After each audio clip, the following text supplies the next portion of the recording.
Brought to you by the new Faro's Lounge Kickstarter. Class is in session.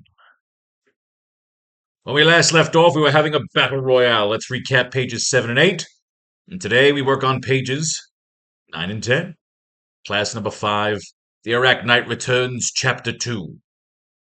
We see a WWE-style standoff between all four combatants. Each one's arms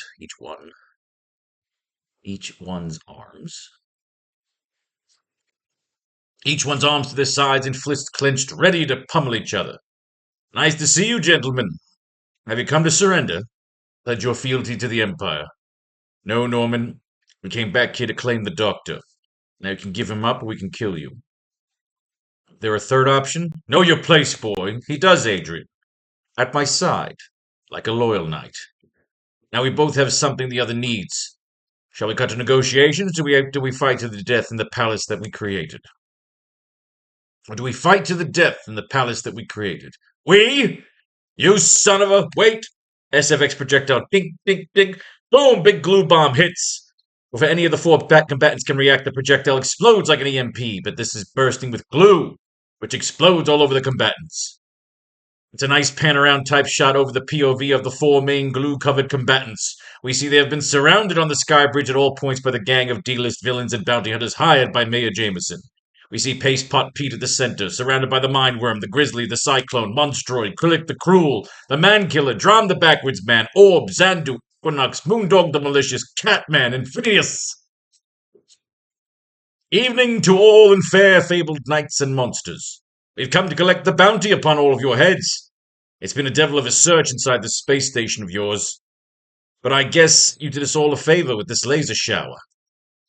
More of your creations? No. Collection of fucking idiots. We're all about to die. Guys, I get it. Honest living, but this is a private matter. These guys aren't playing.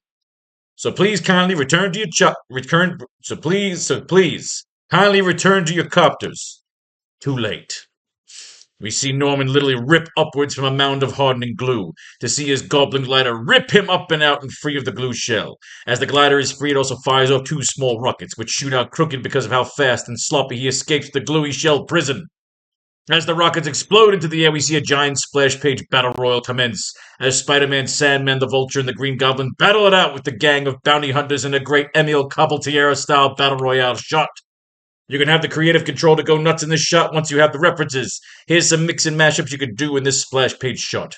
Cyclone and Sandman mixing it up as the elements spreading out from their clash can spread throughout the splash shot. The Mindworm kneels and huddles in the center of the clash in a yoga position, trying to use his mind control powers on the rest of the combatants. Krillic the Cruel and Monstroid both leap and tangle into the air with the Vulture, who spears towards them like a human steam-powered missile. Spider-Man shoots a magazine style of rapid-fire shots of web at the attacking Grizzly, Moondog, and Catman. The Man-Killer, Drom the Backwards Man, Orb, Zandu, Equinox, Infinitus all converge towards Norman, who cackles waiting like a monstrous alien predator about to consume his prey. Oh, I love it. Betty Brant narrates over the scene from the Now magazine copter. Ladies and gentlemen of Empire City, we have ourselves a good old-fashioned colossal tussle. In the center of this orgy of violence, greed, ambition, and machismo stands the AracKnight, who in our humble surprise has aligned himself with a man we all thought dead. With his signal burning a beacon towards the showdown at the Sky Bridge, this rumble was interrupted by an army of mercenaries, all motivated by fortune and glory. All we can do as a city is look on, and pray that the hands of fate deal the right cards. Now it looks like the Cyclone and Sandman are mixing it up with a clash of titans and elements. The Mindworm is huddled in the center of the clash in a yoga position, no doubt trying to use his renowned mind control powers on the rest of the combatants. Alright. Period. Did it? Krillic the Cruel and Monstroid both leap and tangle into the air with the Vulture, who spears towards them like a human steam-powered missile. Spider-Man unloads a magazine of rapid-fire shots at the attacking Grizzly, Moondog, and Catman. That leaves the Man-Killer, Drom the Backwards Man, Orb, Yandu, Equinox, and Infinitus are all converging towards Mayor Osborn, former Mayor Osborn, who seems to be welcoming his attackers with open arms. Alright, kids, that brings us to pages 9 and 10, which essentially is a continuation of this battle royale. Now, do we want to just kill every one of these fucking mercenaries? Are we showing some action shots here now? Basically, our four main combatants just fucking all these guys up? Or do we want some story to it? Do we want some interruptions? Do they take everybody else out and then start fighting each other? We need a point to this scenes. Again, we don't like filler. Everything moves the story. We move the story along as we mine through the history of Spider-Man, to which we will come up with our ideas. We've got our notes here. So let's get moving. Let's do some mining. Some sativa and some mining. Oh, I hate when it resets. All right. When we last left off, Spider-Man, Professor Miles Warren was revealing himself. Fuck this storyline. Either way, we take you back to October 1975. The Amazing Spider-Man, 149. First appearance of Ben Reilly, the clone of Spider-Man. Oh, fuck off. Mary Jane feels that she's the odd woman out. Therefore, we're fighting atop the Brooklyn Bridge. But now, the Jackal has revealed himself as a former professor. We didn't use him in this storyline. We're saving the Jackal. But you never know. We still got 3 more chapters to go here. We take you to the writing of Conway. All right, shreds and splinters of time. Only seconds ago, actually last issue, Professor Warren, Peter Parker's biology teacher. But that's insane. Very true, Spider-Man. But what else would you expect from a story titled, rather obscurely we admit, Even If I Live, I Die? Time splinters and shards. Struck from behind by the Jackal's specially drugged claw, our hero slumps forward into the tar-papered roof, his mind roaming backwards over the past few days' events. See, this was a hell of a plan. The cops attacked him, he barely got away, he swung off the bridge. Him and Ned Leeds went to go see Professor Warren, but it turned out Professor Warren was the guy involved who hired the mercenary, busted him out of prison, and that brings us to the situation at hand. Now, we're writing about a fight scene here, so we're looking for some fighting. Very securely bound. Had a nice napped webhead. Who? Huh? Oh, it's you. Don't be so disappointed, Spider-Man. I've gone to a great deal of trouble to bring you here. Tisk tisk. All right, so Professor Warren's going to tell him the story. He's going to tell him the story of where he came from. There may be 6 Spider-Man, but I'm not a murderer. You are. That does it. You are through. Surprised at my agility, you forget I'm the Jackal, and the Jackal has shiny claws. No drugs this time, Parker. I don't require them. I destroy you myself. So the Jackal, this Professor Warren, don't fuck around. He beats the shit out of Spider-Man, even puts him through a fucking table, Bill's Mafia style. So Spider-Man's down on the ground, and Jackal's still fucking with him. I hate you because you're young. I hate you because you were loved by Gwen Stacy. And because I hate you because you let her die. From the day I first saw Gwen Stacy, I admired her. She was a good student, bright and attentive. Perhaps she reminded me of the daughter I never had. Whatever the reason for the attraction, I felt myself drawn to her, protective, fatherly. When she died, something died within me too, Parker, how I cried. The next day was a blur passing. Professor Warren, look at this cloning experiment succeeded. We produced a living frog. That's very interesting, sir. Extremely interesting. Yes, I believe I have something to show you. Remember the tissue samples you and Ned Leeds talked about? Cerber didn't take them, Parker. I did.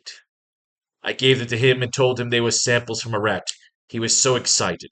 Professor, those samples I've cloned, but they're human! We have to destroy them at once! Though not as excited as I was 4 weeks later. Destroy them? You fool! Why do you think I wanted them cloned? Be silent before anyone hears. Really? He snapped his fucking... Oh, he snapped his neck. He flipped out and snapped his fucking neck, killed his own assistant in his rage. Over and over I disposed of Cerber's body. I kept repeating that phrase to myself, convincing myself I hadn't killed Cerber, that the murderer was someone else. By far the most cowardly of predators is the Jackal. A member of the canine species who is the Jackal. That's who killed Cerber. Not me, the Jackal! Alright, so I like this. This is a good origin. He went to bots, built himself a fucking suit, and then he regenerated Gwen Stacy. Her clone casket opened with a pneumatic sigh. And I found myself looking at her beauty, chaste and pure, unsullied by a world gone mad. Naturally, she was completely innocent. Without the slightest memory of her last few hours of her life, I helped her from the casket. And I made her a solemn promise. I'll punish the man who harmed you, dear girl, and you shall witness his defeat and destruction. I spent the next few months re-educating Gwen to reality. Her memory was intact, but buried. I brought it out through hypnosis and gave her the commands. This is a pretty smart motherfucker. You mean Gwen Stacy, Mr. Parker? And if you ever wish to see her again, wait a minute! You will come to Shea Stadium tonight at midnight, where we'll have our final contest. Alright, so he got away. Leave Spider-Man in the clear. Betty Brant's crying because fucking Ned's gone. Mary Jane Gwen is gone too. Gwen was living with me until she became settled, but she hasn't returned to our apartment for 2 days. Ned and Peter vanished last night, and I haven't seen her either. Someone mentioned my name? Alright, so Parker's back. Jonah, I hate to say it, but I don't know what you're talking about. I haven't seen Ned in almost a week. This is the clone. You what? Well, they just tell you, half-brained baboon. Easy, Jonah. Don't worry, Betty. Calm down. I'll find Ned. No problem. I went to the Bugle hoping to see Mary Jane alone, but Jameson blew that. This whole mess with Jacqueline Gwen has got me so confused. It's all right. I like that. We're going to Shea Stadium here. It's been eating at my mind. For a while, I haven't known which end is up, or even what's important to me, Peter Parker. Fortunately, that's over now. I know what's important, or rather who's important, once I settle things with the Jackal. Alright, so now he hits him some new drugs, and when Spider-Man wakes up, he is right next to his clone. I don't know what the gag is, but I'm like, so Spider-Man has been cloned. He said samples. He gave him samples of Gwen Stacy and Peter Parker. I also made a clone of Peter Parker. That injection I give you will remove some of your RNA, your memory cells. Both you and your clones believe yourselves to be real, but only one of you is. And once he will be able to free, and only he will be able to free Ned Leeds before Mr. Leeds explodes. The bomb diffusing is sensitive only to the real Spider-Man. So you see, the bomb is set to go off at exactly 1:15. I best I get a bit that not so fast, friends. And now Spider-Man is going to brawl his clone. Interesting enough, he's got to fight his clone. They're killing each other. With each passing second, time runs out for their friend. And still they battle. You know what? I hate to do this. I hate to do this. But while Norman Osborn had Peter in his back-to-tank, he could have either made a clone or gotten some of his tissue to make a clone. We can make a Bizarro Spider-Man, or perhaps make him the lead-up to Venom. Right. I like it. We gotta stop doing absurd. All my life I had trouble always knowing what Spider-Man really is. Been fighting myself ever since the day I became Spider-Man. And now I realize I don't declare peace. This self-war will never end. You're making sense, Phil. It's too bad, really, since our time is running out. You monster, you're trying to kill him. I see that now. You're a heartless fiend, and I hate you. Gwen, what are you doing? Your hypnotic spell is worn off, Professor. I know what you are. You're a sick, vicious, jealous man, a murderer. Dear heaven, I killed Anthony Serba, not the Jackal. I couldn't face that. I hid it from myself. I don't remember this. He gave up and helped save Ned. So this is to make this disambiguous that Spider-Man or the guy, the clone, oh, fuck this story. A sharp surging moment of incandescent fury framing one small man. Oh, so he jumps on the fucking bomb. Killing Professor Warren. Or is this a clone? I'm trying to remember. This is a clone of Professor Warren, isn't it? In a film, the explosion would erupt in slow motion, an avalanche of smoke and machinery, a crescendo of destruction. But this isn't a film. And death comes frighteningly fast for Professor Warren. And for Spider-Man. Someday I'm going to learn to wear earplugs when I'm fighting crime. Spider-Man, are you okay? Are you both alright? That depends on what you call alright, Miss Stacy. We're alive. Ned and I barely. Mr. Leeds will be unconscious a while. This is when he should fucking tell her that he's Peter Parker. I didn't mean Ned, I meant the other me. He's gone, Gwen. But are you sure that you're Oh, I'm the real one, Gwen, believe me, but how can you tell? Simple, I far out. A cemetery in Queens. I have to think of her as someone else, Peter, someone I knew a long time ago. We were both very young. Was she the real Gwen Stacy, or am I? Now that I know how Spider-Man felt last night, confused, frightened, everyone has that moment when they wonder about themselves, Peter, who they are deep down. I think I would be better off for the both of us if we didn't pretend to be the same people we were when Peter Parker loved Gwen Stacy, and she loved him. I wish I could know you the way she knew you, Peter, but I can't. Because I can't, this is goodbye. Gwen, maybe if we don't say it, Peter. Turn your head, please, and don't look back. Epilogue 2. A street in lower Manhattan. Losing a girl like Gwen once is hard. Losing her a second time, even if it's what you want, is harder. Someday someone's going to explain out the world to me how people can need each other and still know they shouldn't have each other. Spider sense is tingling. Someone in my apartment. It's got to be Mary Jane. Do you mean that, Tiger? Oh, he's gonna fuck her right. Oh, dude, Peter's getting laid. Peter's getting laid. Next issue, Spider-Man or Spider Clone? Who fucking cares? Hate fucking stupid. I hate clones. I fucking hate when they do the clones.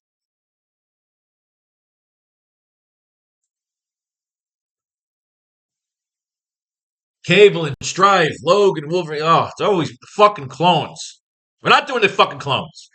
We're gonna do it as a fucking Easter egg, and then he's gonna fucking kill the clone right there. Well, Spider-Man made it to 150 issues. It get used there. Remember, we got a battle royal going on. So this is either going to be pages 9 to 10, be a fucking 2-page battle royal. We're going to kill some fucking mercenaries.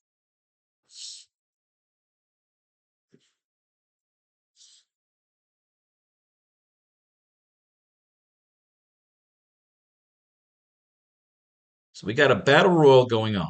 We're all converging towards Mayor Osborn, who seems to be welcoming his attackers with open arms. So I need this brawl to go somewhere. We just wrote ourselves a giant brawl. So where does the brawl go?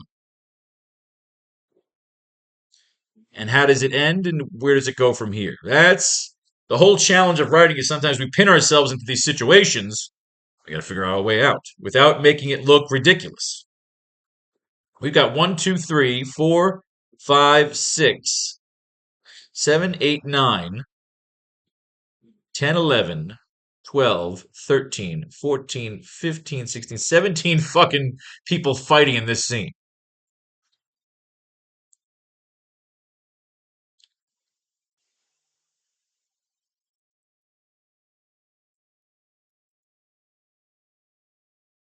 I should add Jameson.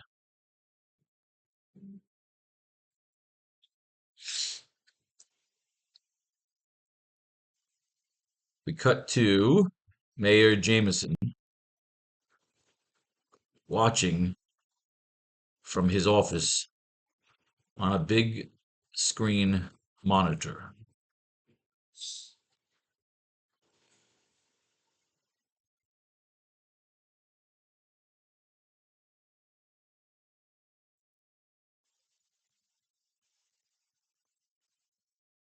What are you waiting for?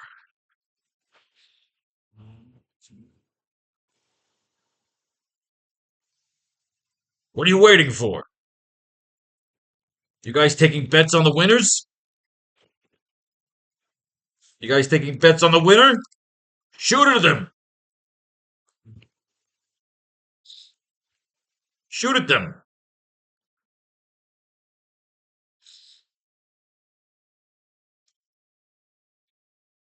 Take them all out. What are you waiting for? You guys taking bets on the winner? Shoot at them! Take them all out! All right, so we cut to Jameson in his office on a big screen, watching on a big screen monitor. What are you waiting for? You guys taking bets on the winner? Shoot at them! Take them out! We cut to man Jameson frantically watching from his office on a big screen monitor. What are you waiting for? You guys taking bets on the winner? Shoot at them! Take them all out! See, that's the way, that's how we get out of this. Holy shit.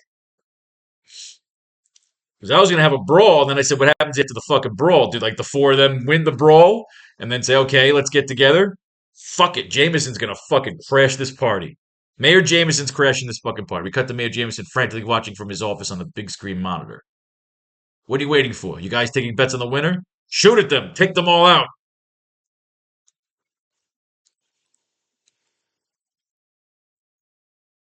Commissioner Stacy. Officer. Copter pilot.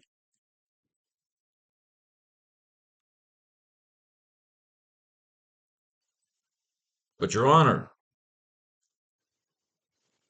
what about the sky bridge?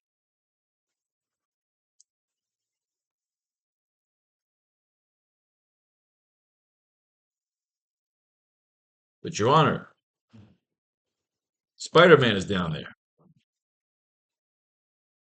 But Your Honor, Spider-Man is down there. What about the sky bridge?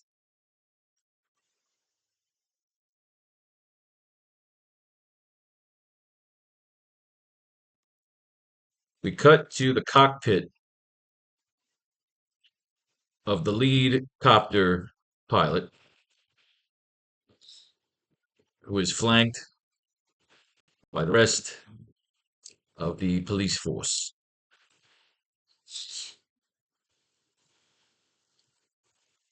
He looks through his copter's targeting scope while Mayor Jameson yells at him over the radio.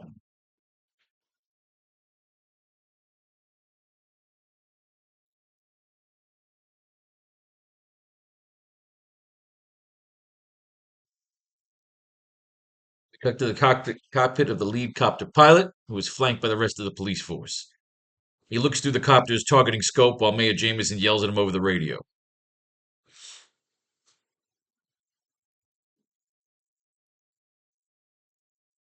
He looks through his copter's targeting scope while Mayor Jameson yells at him over the radio.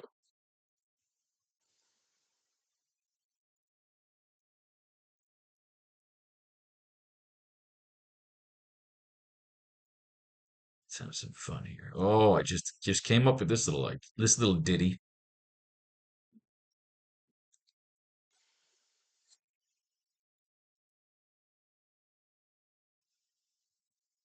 Pilot.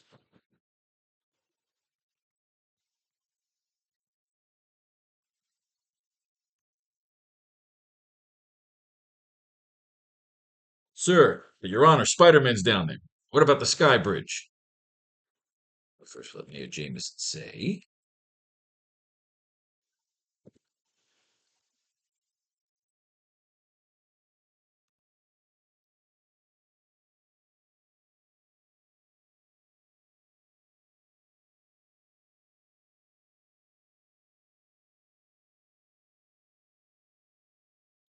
Mayor Jameson. He looks through his copter's targeting scope while Mayor Jameson yells at him over the radio.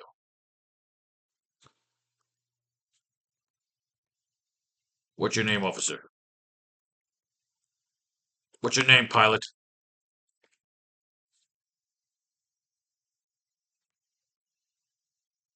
Pilot. Ponches, sir. Ponches, Your Honor. Ponches, sir. Mr. Mayor. Mr. Mayor, sir. Ponches, Mr. Mayor.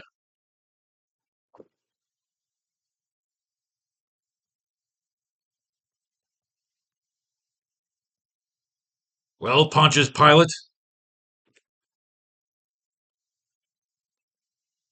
have you ever heard of the expression? Have you ever heard of the expression, the needs of the many outweigh the needs of the few?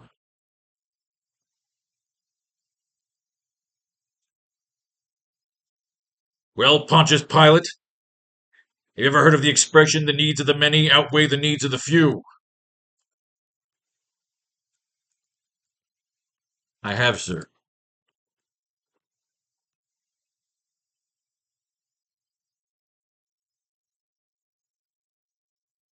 What's your name, pilot? Ponches, Mr. Mayor. Well, Ponches, pilot, have you ever heard of the expression, the needs of the many outweigh the needs of the few? I have, sir. Good.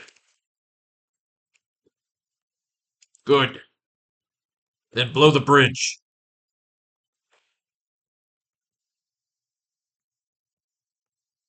All vessels. All vessels. Open fire.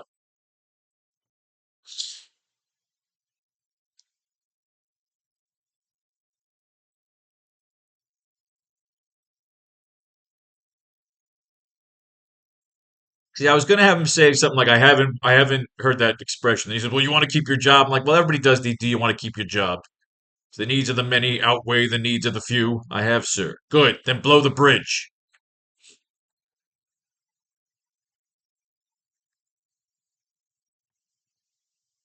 Spider-Man sacrifice will have eliminated. Spider-Man sacrifice will have eliminated the terrorist threat to our empire.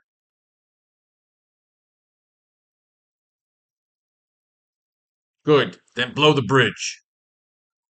I have, sir. Good. He should need it.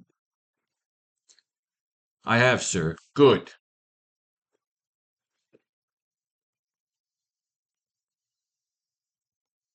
Then you'll understand.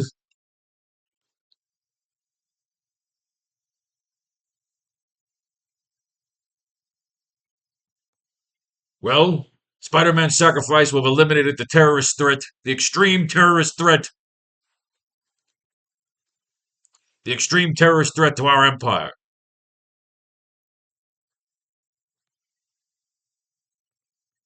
We will name the next bridge after him.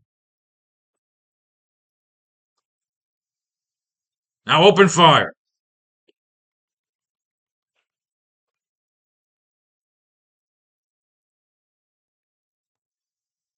Well, Spider-Man's sacrifice will have eliminated the extreme terrorist threat to our empire. We will name the next bridge after him. Now open fire.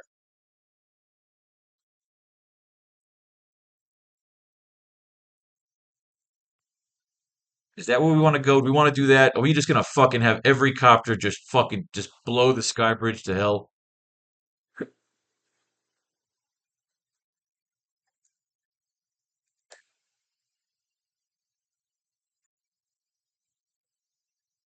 Because this definitely turns the story somewhere. Where essentially Spider-Man, Vulture, all these motherfuckers will be blown. The idea is to shoot them out of the fucking sky. This is the sky bridge, supposed to connect the bridge to the rest of the United States. That first olive branch to reconnecting New York, Empire City, of course, to the rest of the country. And I said, how am I getting myself into this big battle royal on the bridge, and what happens after the battle royal? And now I just started thinking, let's just fucking bomb the bridge while they're all there. And everyone who survives plummets into the wasteland. And then where the fuck do I go from there? Who the fuck knows? Spider-Man could be on his own in the wasteland. The Vulture could be on his. The idea is we're setting it up is that these two guys are trying to lay siege to the city, and then what if, boom, we're blown out of the fucking city? We will name the next bridge after him. Now open fire.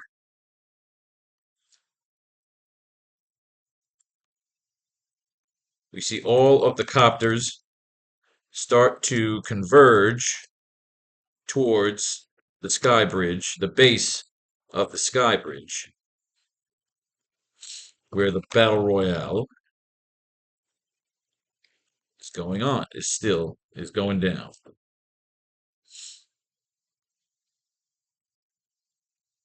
We hear the pilot.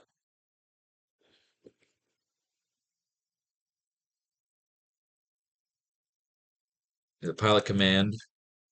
We hear the lead pilot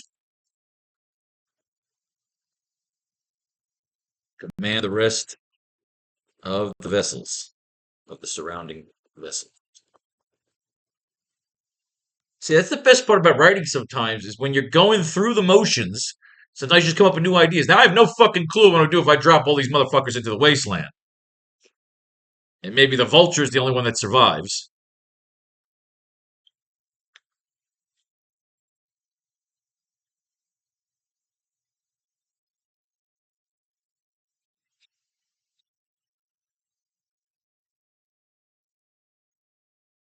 Fuck it, this is where we're going.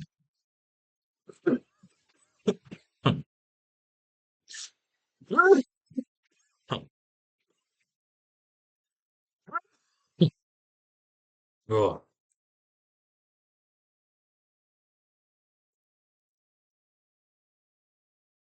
we see. Oh, sorry, Siri. I wasn't talking to you, baby. I'm writing Spider-Man, Siri. We see all the copters start to converge towards the base of the sky bridge where the battle royale is going down. We hear the lead pilot command the rest of the surrounding vessels.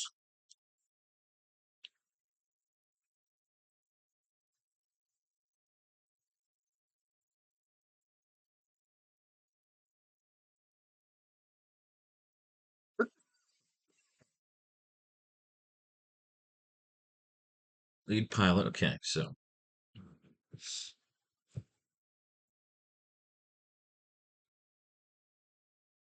I'm just pilot.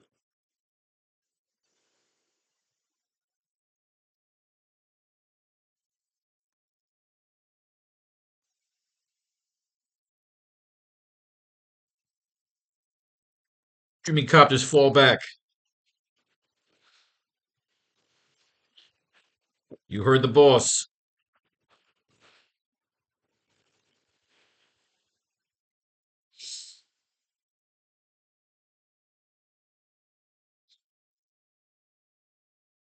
You heard the boss. Converge all weapons. Destroy the bridge.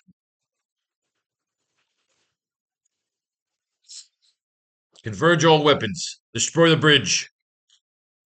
Streaming copters fall back. You heard the boss. Converge all weapons. Destroy the bridge. And this could be Jameson's plot with, we could reveal this could be like Jameson's plot with Nick Fury. This could be like Nick Fury saying, fucking blow the bridge, drop these fuckers in the wasteland where I could capture them. Where I could capture them. And then, the idea is to take the story. Our goal here is a 5-chapter sequel to our 4-chapter graphic novel.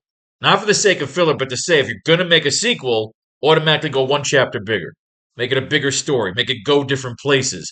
Open up more of your world. We kept the entire base of the first novel inside of Empire City. Now we can go outside of Empire City. We get Spider-Man involved in the resistance, or he could find out about the slave labor in the wasteland that feeds into Empire City, or slave to something. We can really go somewhere with the fucking story now. Because what we're doing here, if we bomb this fucking bridge and everybody on it, these fuckers are all going to plummet out of Empire City. Not everyone's living. Not everyone's living. We see all the copters start to converge towards the base of the sky bridge where the battle royale is going down. We hear the lead pilot command the rest of the surrounding vessels. Streaming copters fall back. You heard the boss. Converge all weapons. Destroy the bridge.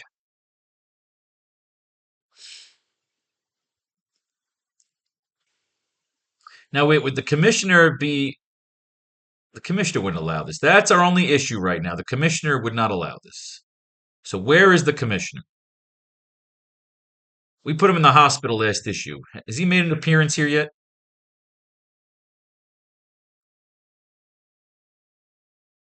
You could have the commissioner going off, going, I didn't authorize this. You were incapacitated. I had to take the lead. And then Nick Fury the commissioner's about to beat the shit out of fucking Mayor Jameson. And that's when Nick Fury can come in and be like, nah, don't worry about it. I planned this shit. I hate when it fucking glitches out like that.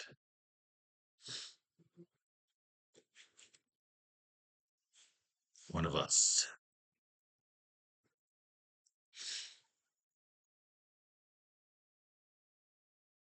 See, drives me fucking crazy. That is like my biggest pet peeve is when the name is the last thing on the fucking page. It's not going to be as we shrink the font. Of course, we got it big for the video. It still annoys the shit out of me.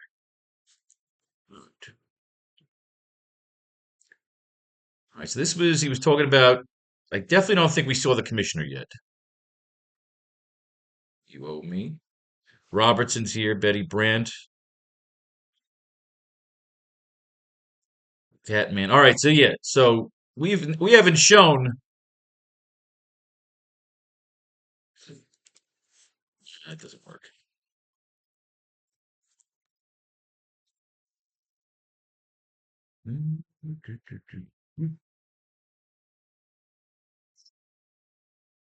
Moisture in the tomb.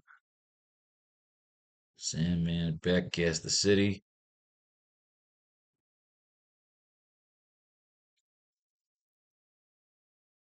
So, okay, so we have not seen Commissioner Stacy in this storyline just yet. So good. We can have Commissioner Stacy is currently incapacitated.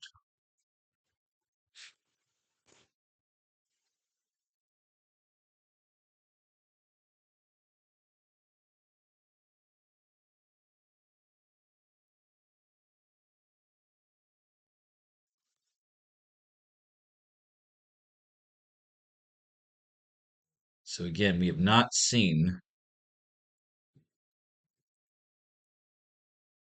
All right, so good. So we can have the commit because again, I would like the commissioner wouldn't fucking let this happen.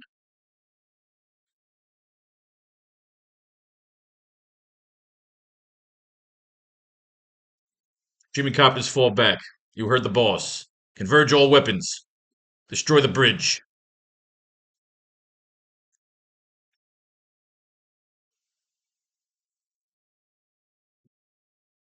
Ugh. Destroy the bridge. All right, here we go.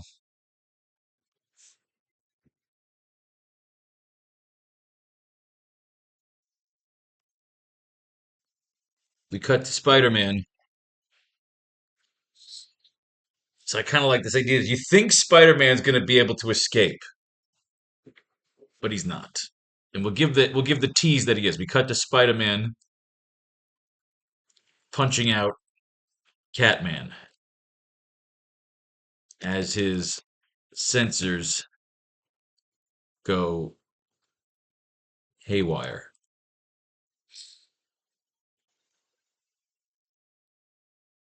Mhm. But what are we going to do here as his sensors go haywire?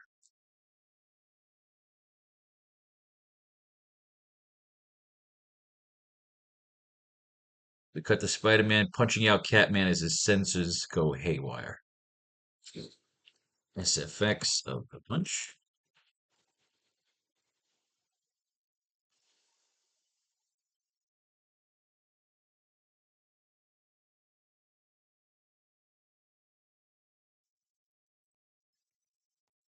What now?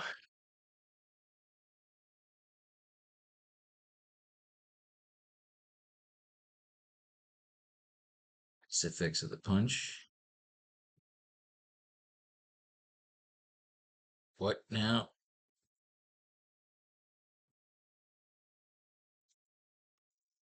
Spider-Man barely has time to shoot massive web vine towards the top part of the bridge, but the missiles all converge and blow apart seemingly every inch of the sky bridge. SFX of the missiles hitting and destroying the bridge with multiple explosions.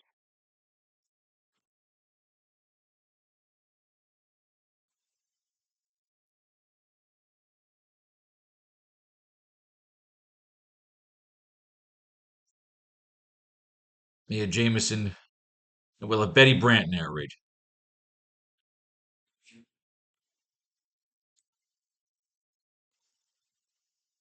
No, Betty Brant. Okay, who would be talking in this scene here? What would Jameson be saying? Would he be motivating his troops, telling him good job? With the commissioner is on the line.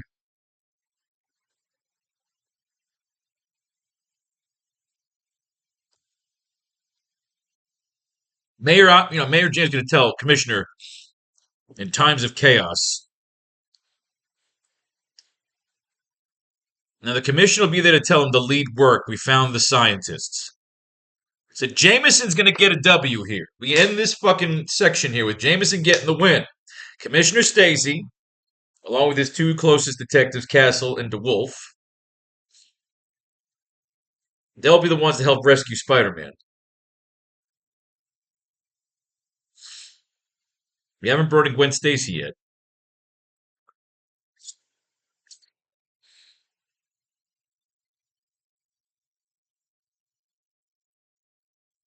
We get Brady and Judith Clemmer. SFX of the missiles hitting and destroying the bridge with multiple explosions. Spider-Man barely has time to shoot a massive whip up towards the top of the bridge. God, I'm loving where we're going here. But the missiles all converge and they blow apart. The missiles all converge and blow apart seemingly every inch of the sky bridge.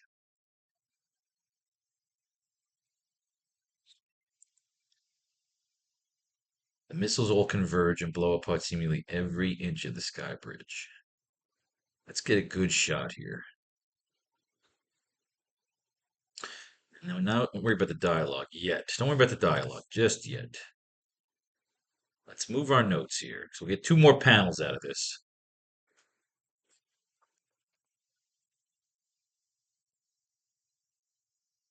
Panel 7. I like where we're going here.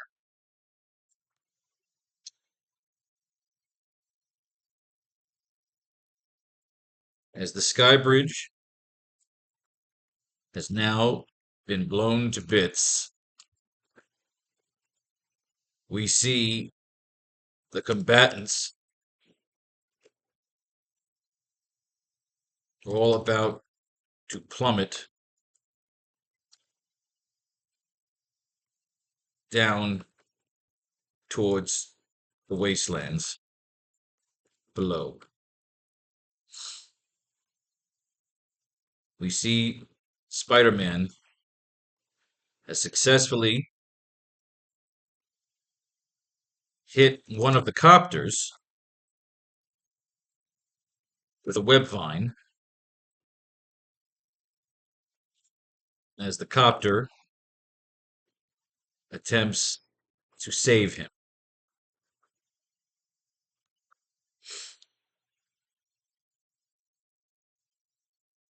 I like where we're going here. Let's move the notes. I love writing comic books. And sometimes you get scared, like I got nothing today. I got nothing to say today, you know? Then some girls do.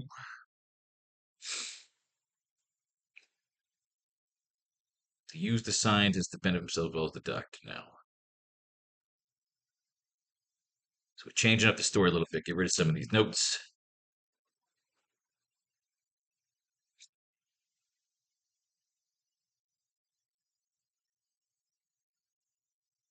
We see Spider-Man has successfully hit one of the copters with a web vine as the copter attempts to save him. But before any rescue can be attempted, we see a large amount of hands. So we need a cloud that has successfully hit one of the copters with a web vine as the copter attempts to save him as he rises above a large fog of falling skybridge debris. For any rescue to be attempted, we see a large amount of hands all grab at Spider-Man at once, like the hands, like the talons of demons and villains dragging him into hell.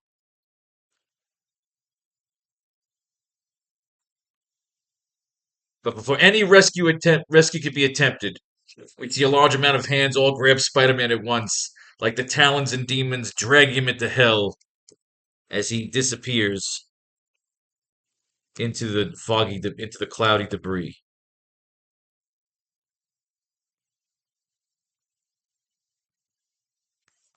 I like that page. That page gonna be fun to fucking draw.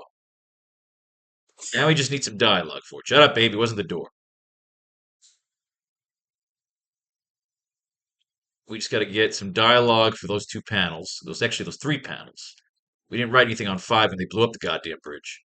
It should be Jameson giving them like a cool speech. Shut up! The X-Men's beast pulls over daring. Shut! Quiet! Fucking obnoxious! Wasn't the door? You fucking asshole father clapping. Did we play? We just fucking wrestled. Go sleep. Alright. It's still October. We receive our second Spider-Man monthly. Marvel Team Up 19. Oh, Marvel Team Up 38. The X-Men's beef pulls off a daring rescue, plucking Spider-Man and a scientist from certain death. Afterwards, Spidey and Beast learn about the scientist's latest project, a savage mutate named the Griffin, who's now seeking revenge against his creator. We gotta remember a lot of these shitty D-list villains because we can always bring them in as throwaways. I love that we just blew up this fucking bridge. I was sitting there, I'm swimming this morning in the pool, and I'm like, what am I gonna do next? Am I just gonna have them just beat the fuck out of all these guys? It just seems so obvious. It seems so obvious they're just gonna beat up all these fucking guys, and then what happens? It's the four of them beating the shit out of each other. I'm like, am I getting there right now? What can I do? It's like you almost want to purposely sometimes, as a writer, pin yourself into a corner so you can use your skill to get the fuck out. And you look and we mine through the comic books and we get ideas. And I just got this crazy idea about Mayor Jameson just saying, fuck it, bomb them all. Because he almost has a hunch that Commissioner Stacy's going to come through. So he was able to give Commissioner Stacy the job of retrieving the scientists while he planned to commandeer his army of cops and blow up the fucking bridge. So that's what we'll get to in our next page. All right, rock and roll. Let's do this. Night of the Griffin. It's midnight over Manhattan, and if one were to look up through the sheets of rain that threaten to flood this mighty metropolis, one might peer out from under one's umbrella, long enough to thrill at the sight of a certain friendly neighborhood Spider-Man, cutting through the dark blanket of the sky. Home, that's where the soggy Spider-Man is heading. That smiling weathercast on the ABC News is going to get one heck of a fan letter for predicting pre-skies. Alright, so Spider-Man swinging through the crowd here. We got Bill Mantlo, little Marv Wolf in action. This is the team on here. He's swinging through the rain. Short-circuiting, ridiculous, embarrassed, hold-on wall crawler. What the hell is that? Who the hell is that? I heard of it raining cats and dogs, but this is absurd. Cut the comedy, Spidey. If your eyes tell you that's a man falling out of the sky. All right, we got a guy falling out of the sky. This is a scientist. Spider-Man catches and saves the scientist. If I were him, I sure wouldn't want to see what's next. Come on, Webbing, try again. Latch onto something. So that's kind of cool. We just had that. We just had that where he was shooting his web. He got it onto a copter. I think I'd rather play Monopoly. All right, so they're falling towards the tanker. They're free falling. The Apis catches it, smashes them into the side. They fall into the water. They nearly drown. Spider-Man, of course, makes it out with the guy. Makes it to the end. And who is there waiting for them? Beast from the mighty X-Men. At your service. Are you Spider-Man, I presume? You presume right, fella. How's about making good on that hand you offered? By the way, I hope I'm not being impertinent by asking, but do you always go midnight swims in the East River? Only when it's raining, chum. My doctor said it's good for my complexion. Or when a guy in a button-down lab coat falls out of the sky right into my eager little arms. Which leads to my next question. Aren't you supposed to be an Avenger or something these days? So Beast is in the Avengers now. So this is all like a rub of, oh, go read the Avengers. It said Avengers 137. We haven't read the Avengers. We shall get to that one day. He used to be pink, a cheap hood, till I changed him, made him great the way they wanted. The secret empire. Who's they, Jack? They told me to operate, change the crummy punk into a supervillain. Into the Griffin. You've grafted wings, claws to me permanently. You made me a freak. I'll never be normal again. Not him, though. Oh, yes, he followed orders when they sent him after the Beast as part of their campaign against the Brand Corporation. See, Beast was one of those anthology guys. They always gave those guys those 2-in-1s, and that was Beast's run. Through amazing adventures. If we ever write a Beast comic book, we will read that fucking thing. Go ahead and joke, Beast. I'll kill you anyway. But the Beast and Angel were too much even for him. And all but forgotten as the secret empire was destroyed. The Griffin kept changing, however. My serum had long-term effects. Alright, so he's a freak of nature. He got some fucking strength. He faked his illness. They tried to kill him. He flew the fuck away, and now he's pissed off. You, Johnny Horton. He's gonna kill the scientist who helped create him. Flew him up in the air, dropped him from the sky, and that's when Spider-Man caught him and caught up. So now Spider-Man and the Beast have got to go team up, fuck this guy up. But the Griffin went and brought himself the birds from the fucking Alfred Hitchcock movie, and the birds are attacking. This is cheesy as shit. We already know this is a fucking stupid, horrible, goddamn story. Ay, ay, ay. So now fucking Beast is gonna beat up on the fucking Griffin. They're gonna fall into the fucking water again. He's gonna try and choke him. Spider-Man's like, dude, that's not fucking right. Now I gotta go jump in there and help this fucking guy. Maybe he'll put a good word in for me, get me into the fucking Avengers. And I can bang Black Widow. He's gonna go pound on the Griffin's face. The Griffin looks stupid, is stupid. This is a horrible, stupid fucking villain. This is getting them to try and you get to read the Beast and say, hey, remember, the Beast is in the fucking Avengers now. He's not in the X-Men. The X-Men don't exist. In 1975, they were still in fucking reruns because nobody was reading them. So now Beast has got to go jumping through the fucking crowd. This fucking Griffin is so stupid, fighting on top of the Brooklyn Bridge. We always have fights on top of the Brooklyn Bridge. And we should drop the Griffin off of the fucking Brooklyn Bridge and break his fucking neck like Gwen Stacy. This is a stupid issue. This is a stupid fight with a stupid fucking villain that doesn't go anywhere. Spider-Man and Beast are going to say, hey, let's fuck this guy. Let's punch him in the face at the same fucking time. Can we please kill this stupid villain, view to a kill style, like Christopher Walken falling off the fucking goddamn Golden Gate Bridge?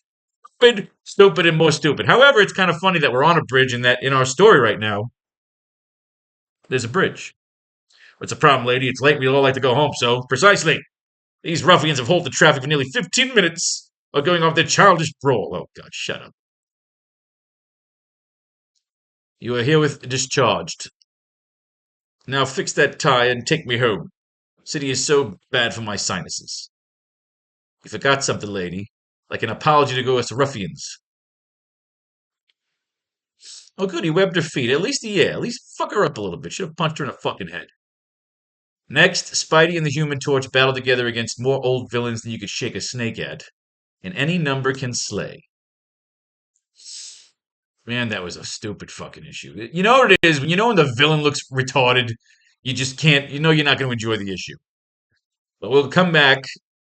I think I got an idea of what I want to say here. Because what was kind of cool is they were on a bridge. So it's almost like fate playing in with this, like all coincidental.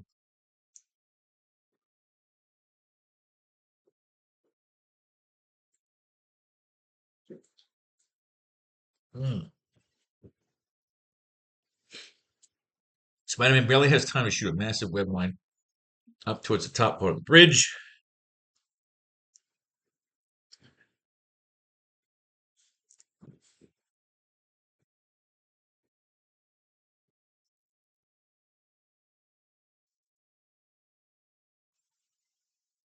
Yeah, we really should underline them, but no, we haven't done it yet, so why do it now? Only two people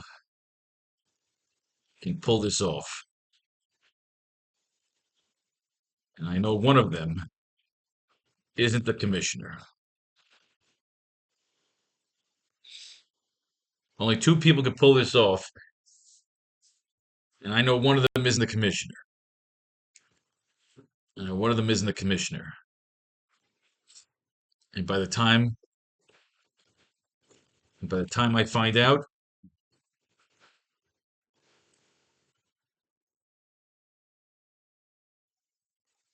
I'll be too dead to care. Only two people could pull this off, and I know one of them isn't the commissioner. By the time I found out, I'll be too dead to care. That I like. It's kind of a badass line. As the sky bridge now has been blown to bits, we see the combatants are all about to plummet towards the wastelands below. We see Spider-Man has successfully hit one of the copters with a web vine as the copter attempts to save him as he rises above a large fog over the large fog of falling spy bridge debris. SFX of the bridge, destruction, and Spider-Man's web hitting the mark, hitting the copter. Do, do, do, do.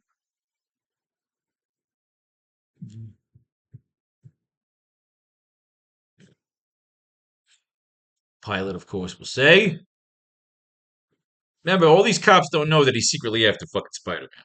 Oh, actually, they do. He's the one blaming him on TV, so they know. Pilot. Sir.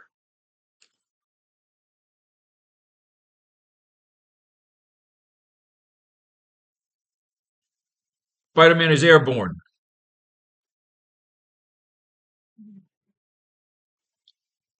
I can save him, sir.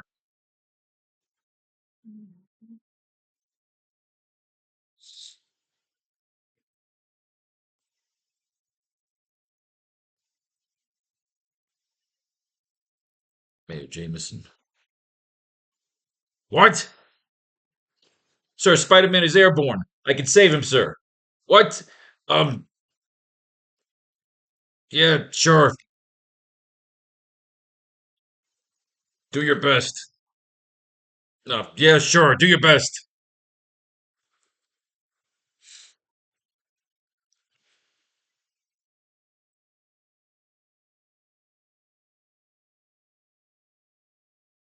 Do your best to bring him back safe.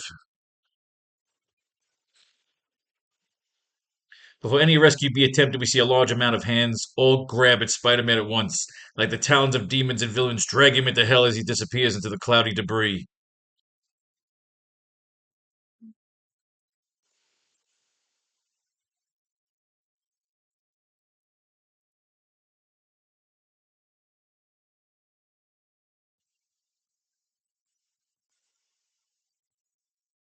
If we can get him clear of the rubble, we could.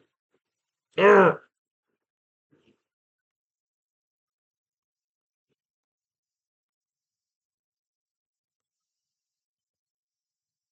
It's getting too heavy. Spider-Man is being tailed off. Panel 8. We see Spider-Man completely disappear into the falling, into the plummeting cloud of debris and destruction. Oh, God, I really like this fucking page.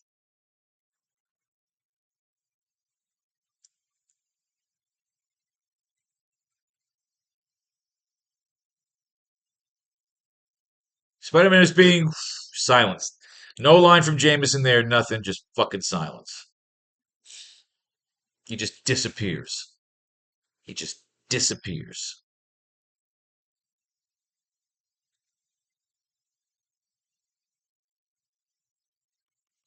Brings us to page 10.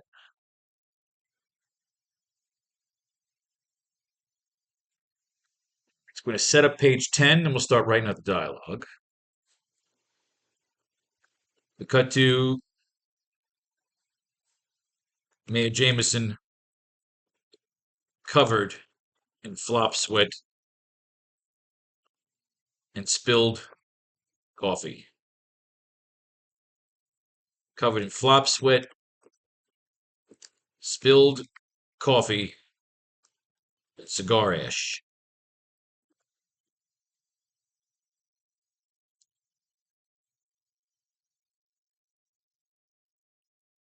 As he listens over the radio.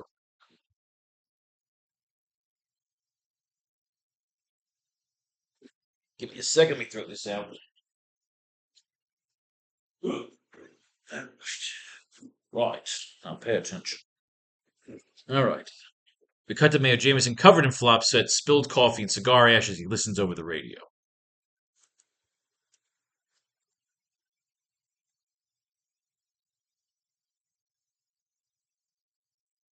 Silent. He's gone, sir.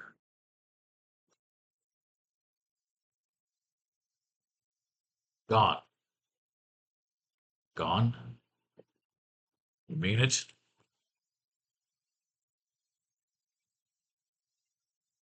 Yes, sir. All of them. Gone.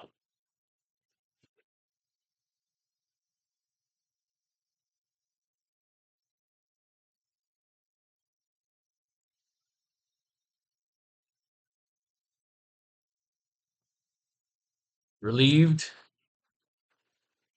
and proud. Mayor Jameson is about to kick back in his chair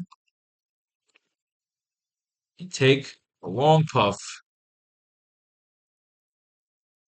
as Commissioner Stacy barges into the room,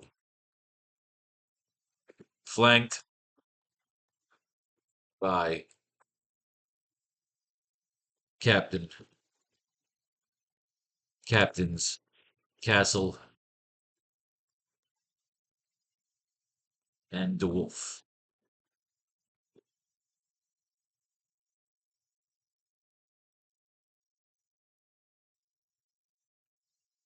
Take a long puff, but his bliss is interrupted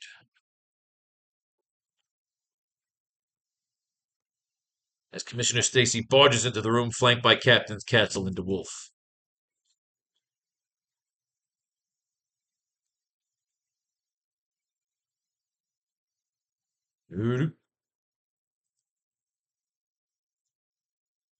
I love writing comic books. Relieved and proud, Mayor Jameson is about to kick back in his chair and take a long puff, but his bliss is interrupted as Commissioner Stacy barges into the room, flanked by Captains Castle and DeWolf.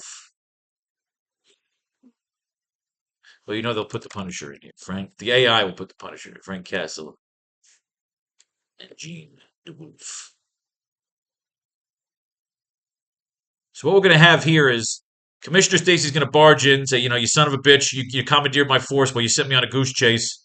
He goes, tell me, did it pan out? The idea is Commissioner Stacy has found the scientists. When Vulture and fucking Sandman went off to fight, Commissioner Stacy had his people all over the city, which he'll explain here. Now they found the scientists, and now they have the scientists. They're going to have a confrontation here between Commissioner Stacy and Mayor Jameson, where Mayor Jameson will say, look, it was all part of the plan. What do you mean it was part of the plan? Fury wanted to get those 4 out of the city. I made a trade with Nick Fury. He wanted those 4 out of the city. He wanted them to himself. And what about the doctor? The doctor is dead. What do you think?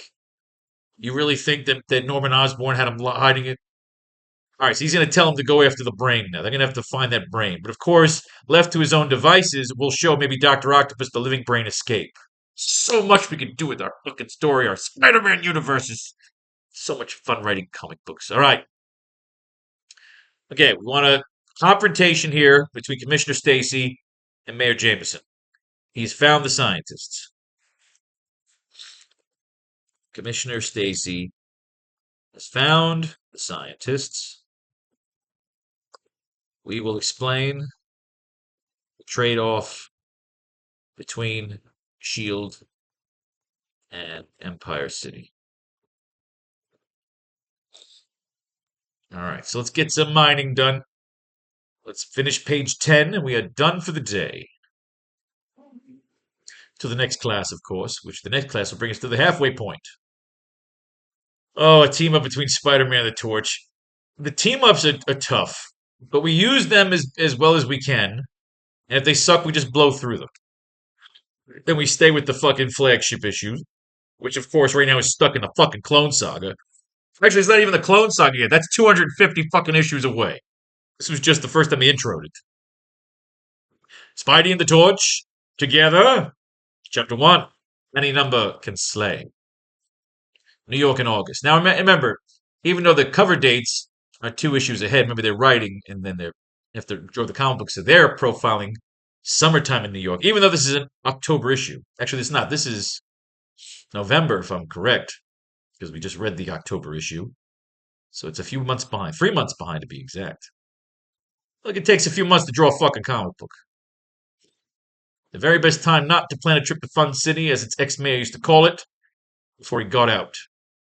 The temperature rarely drops below 80, the air hangs hazy and burns if it gets in your eyes, and the closest thing to rain is the scattered dripping of 8 million air conditioners. New York in August, the time when one would think it would be too hot to commit murder. Alright, we got a gangster story here. Let's see if we get anything out of it. I've waited years for this, wall crawler. Years when all I could think of was paying you back for what you did to me, and pay you will. The hot noonday sun glints a million scintillations off the gleaming metal of the revolver from the shadowed form, gloved hand. A million reflections of death. A million nerves ends beginning to react as a gloved finger squeezes slowly towards. Alright, so this kid's coming upstairs with some fucking burritos. Blast it. He's turning towards me. Have to hide. Who?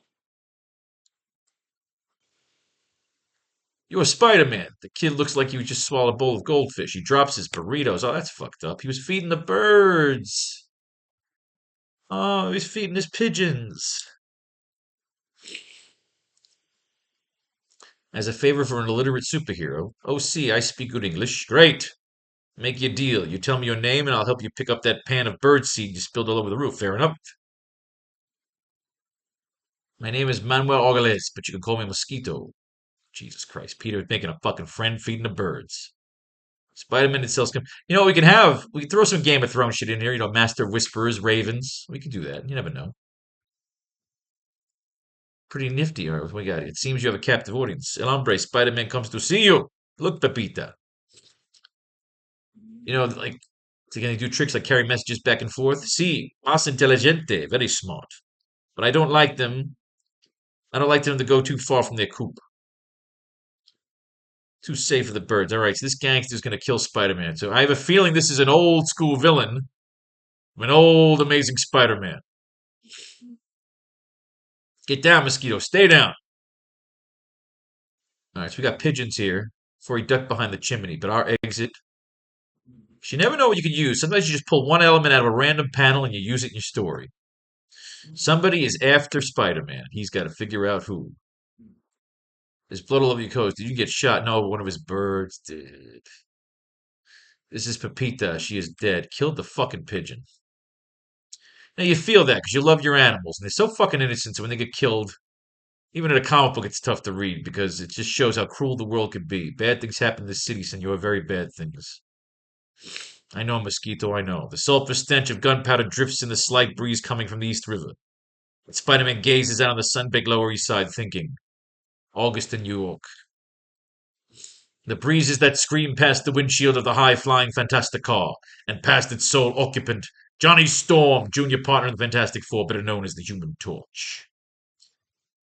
I'm behind in my Fantastic Four issues.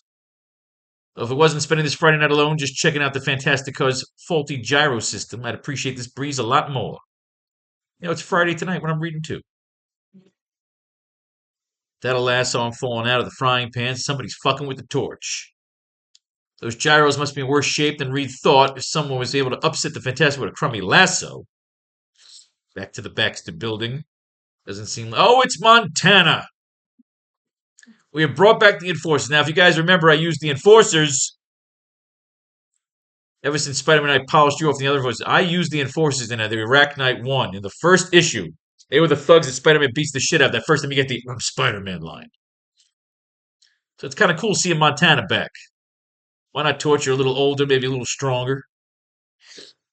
Red-nosed punk to old Montana.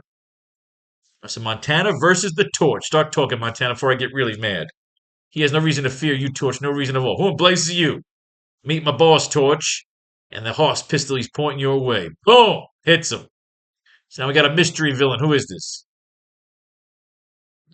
Hey, fella, my flame's gone, but the Human Torch is not so slouched with his fist. His teacher was a gent by the name of Ben Grimm. So now they beat the shit. Oh, it's Foswell! Oh, no, it's Fancy Dan. Fancy Dan, the Enforcers are back. All right. Where's Ox? Oh, wait, what are they saying here? Fancy Dan only worries about them, what's in front of him. Care for another kick-wise guy? So the whole barrel of bad apples is back. And rotten to the core. I hear from Daredevil that your other member, the Ox, got himself killed. Too bad you two didn't follow his example. Wow. Ox is dead. Daredevil killed him? Well, we'll fucking find that issue. Got the flame busy again. Somebody cracks him on the back of the head. So we got a new third member of the triple threat here. Sweet dreams, Torch. That did him, boss. Now I'll hose him down like you told me. And Blue Boy here won't be lighting up for at least another hour. There, it's done. Even if Torchy does wake up, these asbestos ropes will keep him trussed. The shooting incident, Spider-Man's cure. All right, who's the guy in the dark? Who the fuck is this? Spider-Man the Human Torch will be no more. Especially when the cologne he's wearing reeks of setup. Salambish was too wet, too calculated. Too comfortable hanging around. Either it's convention time in Little Italy or they're filming Godfather 3. All right, we got some mobsters here. You stumbled into a genuine gangland meeting place, Spidey. You get the garage to the guards, Louis. Then you and the boys meet me inside. This is really neat, just like the Untouchables. They're about to go to an abandoned warehouse. Keep your heaters ready, Louis, just in case. All right, so he's getting some pictures for Jameson. We got some mobsters here. Everybody's showing up. This guy is going to present the Human Torch to the mob. That's kind of fucking cool. Air holes. So Spider-Man's going to detect. He turns in and he sees that they got the Human Torch in a fucking coffin. Oh, this isn't bad. It's actually not a bad little story here. Correction, Scar. The boss is here now. Allow me to introduce myself, gentlemen. I'm known as the Big Man. Is that Foswell? Foswell was the Big Man. The pair behind me see my bodyguards, Montana and Fancy Dan, the enforcers. Holy jumping credits, but Frederick Foswell was the Big Man, but he's been dead for years. Yeah, I remember. By the Kingpin. So who is it? Montana Dan, open the coffin. Let's see, I guess what we're auctioning off here. Oh my God, would you look at that? I don't believe it. Now, one at a time, one at a bid for the chance of a lifetime, a chance to purchase for whatever you wish to do to the Human Torch. Oh, well, that's kind of weird. They're going to rape his ass. A bunch of mobsters. Oh, I like this. Just going to fucking blow away the torch. Can we use any of this? Kill him? That's nuts, Scar. Reed Richards will pay a fortune to get that punk back. And once we got the dough, then we can waste him. So Spider-Man's going to come in. He's going to fuck up. Oh, that's kind of... Oh, I like that. See, this is interesting. I like this. This is cool. Quit being paranoid, hitting. They can't possibly know I'm here. So he pulls up this one mobster, changes into his clothes real quick. You're just about my size. Imitation shark skin. What can you expect from seconds? What you're doing to your concern. Right now the bidding stands at $1 million, gentlemen. 1 million. 5, big man. 2 million. I'll pay any price for that punk a hero. Is it over soon? Gentlemen, you disappoint me. No, wait. I don't know it's the real Human Torch. Hey, little guy's got a point there. Maybe it ain't the torch. Maybe he's just a ringer. What assurance can I offer you, gentlemen? The product is genuine. You have my word on it. That ain't good enough, big man. This guy looks a little too dumb to be the real torch. I don't mean nothing by it till I examines it. Why, you dirty little crumb? I'll give you dumb if I ever get out of this. Spidey, shut up. Spidey? Oh, like I said, big man. Dumb. Look at them vacant eyes. Come on, how come he ain't flaming on? Maybe it's this glass case you got him in. Don't give him enough air to light up with. Back off, Dart. Nobody touches the merchandise. Yeah, I'll bet that's it. So maybe if this glass was broken like so... So Spider-Man pretends to be a gangster, frees the torch, torch gets free, rips out of the fucking things. They turn around and beat the ever-loving shit out of these gangsters. Well, Foswell repented, went straight to the end. He died a hero, big man. If you're dirtying his memory, mister, you're going to pay for that. So this guy's getting out of here. They're all running away. Torch turns around, and the Sandman comes in. The fucking Sandman. I dropped my fancy costume and went back to my old outfit, kind of out of nostalgia. Enough, Sandman. This is not a fashion show. It's more of a purge, a cleaning out, as it were. The various elements make organized crimes difficult. And that means any elements are in opposition to The Crime Master. Oh, Jesus Christ. But the Crime Master's dead, killed by the police a couple of years ago. Is this all some kind of nightmare? That's right, Spidey 27. The Crime Master. Next, Spidey, the Torch, the Big Man, the Enforcer, Sandman, and the Crime Master. And, as if all that isn't enough, hang on to your devalued quarters, pilgrims, because here come the Sons of the Tiger. Don't miss it. We'll save that one for next time. Unless, of course, we can't finish after going through this issue 150. So let's see what we got here. That was a nice mobster brawl. That wasn't a bad issue. Kind of going through that, it was kind of a cool story. That was kind of a cute story. The old gangster story. I liked it. I liked it. Relieved and proud, Mayor Jameson about to kick back in his chair and take a long puff, but his bliss is interrupted as Commissioner Stacy barges into the room, flanked by Captains Frank Castle and Jean DeWolf.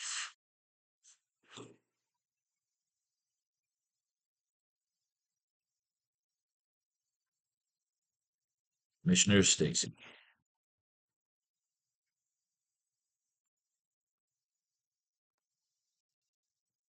You got some nerve, Jonah.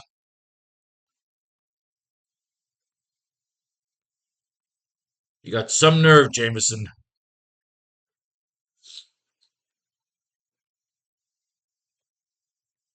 Yeah, Jameson. That's Mr. Mayor.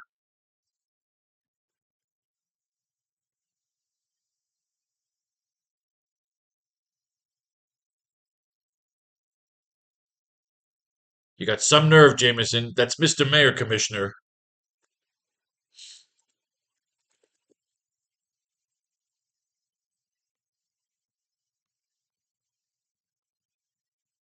You want to stand on ceremony with me?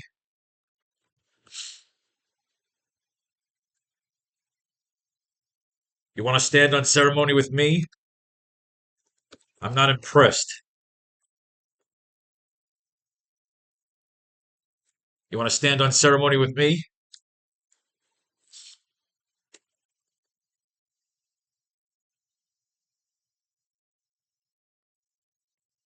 You better bring a better army.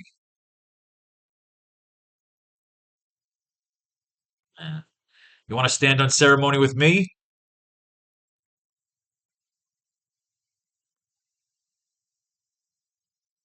Or do you plan to commandeer? Or do you plan to commandeer the rest of my? You want to stand on ceremony with me? You want to stand on ceremony with me? Or do you plan to commandeer the rest of my men? Or do you plan to commandeer the rest of my men while you send me? While you send me on a wild goose chase?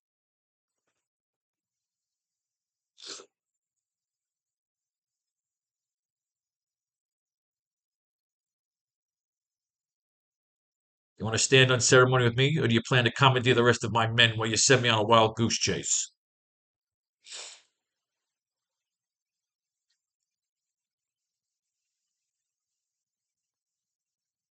Mayor Jameson leans forward. In a desperate attempt, and in a desperate attempt,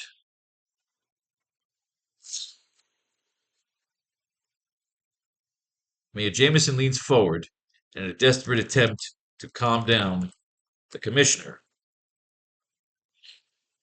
offers him one of his cigars.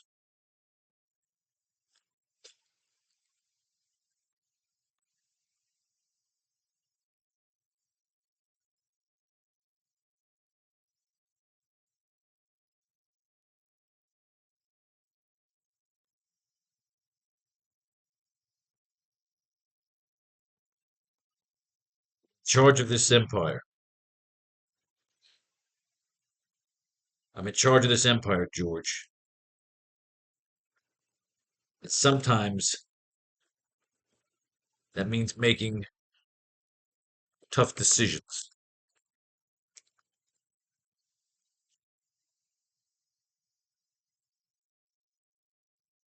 I'm in charge of this empire, George. And sometimes that means making tough decisions. Spontaneous decisions. Spontaneous decisions that will affect every citizen. Spontaneous decisions that will affect every citizen.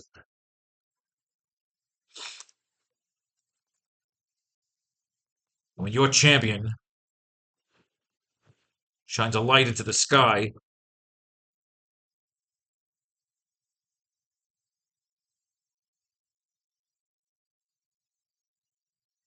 and when your champion shines a light into the sky, and then brings along our long dead former mayor, and then brings along our long dead mayor,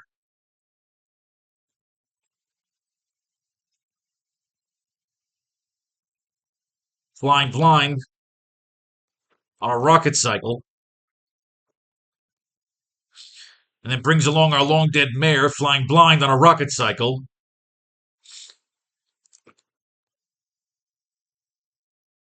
I sent in my gang of patsies.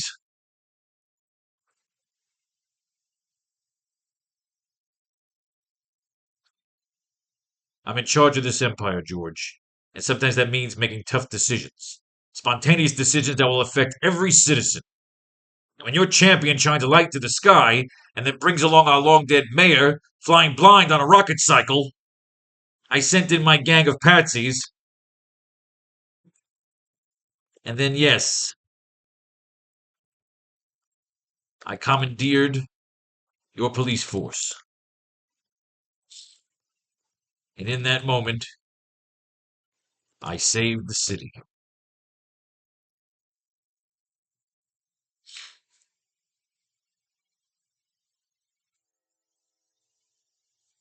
Fucking hate that fucking train.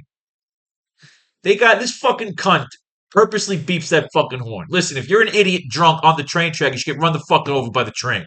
But unfortunately, the Bright Line train kills half the fucking people in Florida, so they have to beep the fucking horn. I'm 20 floors up and you hear that fucking horn. I love this building. I love my fucking pool and jacuzzi. I'm gonna blow up that fucking train. Well, not the train tracks. Where was it? I'm in charge of this empire, George. And sometimes that means making tough decisions. Spontaneous decisions that will affect every citizen. And when your champion shines a light into the sky and brings along our long dead mayor flying blind on a rocket cycle, I sent in my gang of patsies. And then, yes, I commandeered your police force. And in that moment, I saved the city.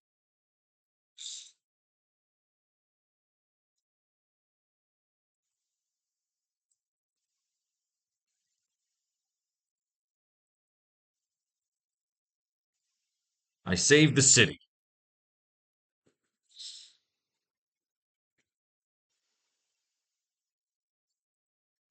Commissioner Stacy sits down in front of the mayor while his captains still thank him.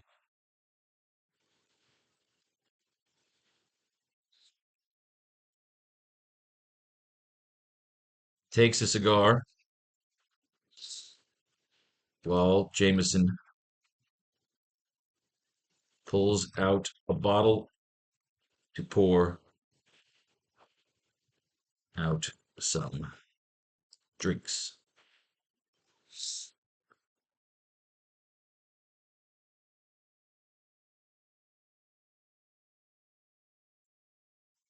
Some coffee.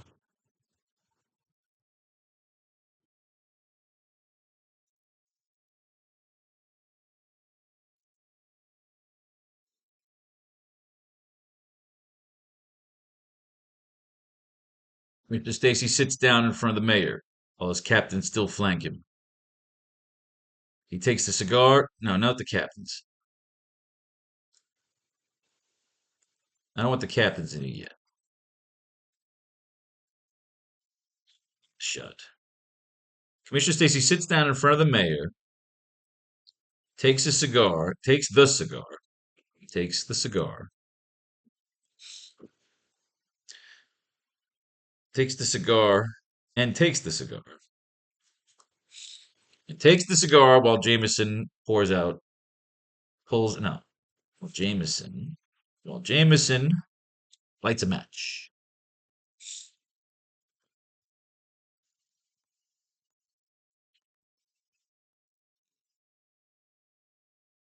There we go.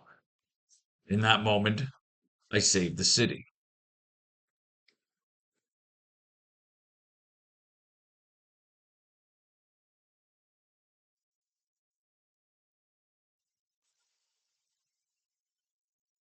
and destroyed the sky bridge.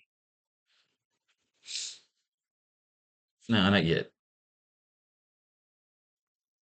I saved the city. And in that moment, I saved the city.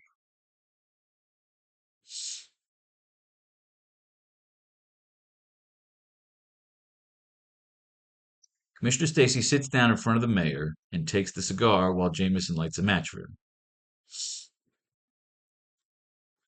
There you go. What? The fucking grammar.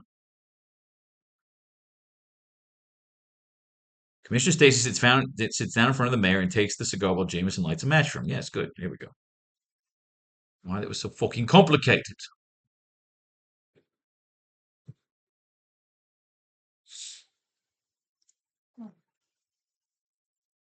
Hey, Jameson. I didn't send you. I didn't send you on a chase.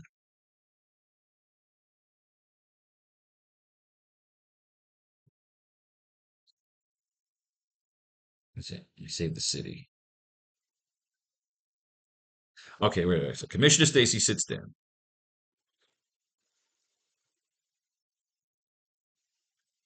But you destroyed the sky bridge.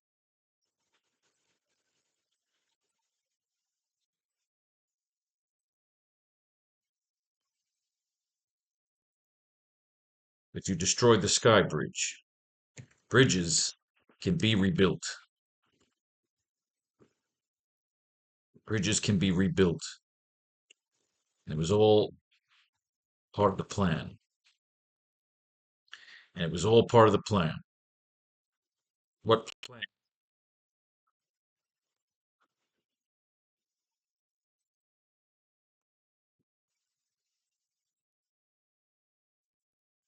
You first. You first, Commissioner. Did my wild goose chase pan out?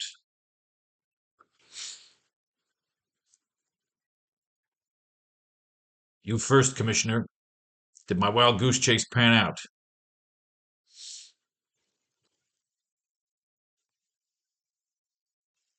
It did. I have your scientists.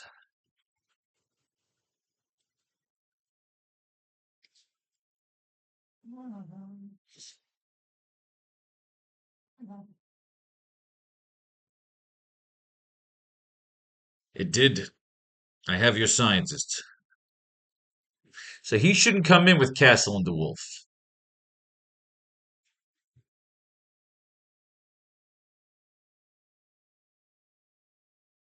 Mae Jameson, covered in flop sweat, spilled coffee, okay. He's not flanked because the captain should be outside with the scientists.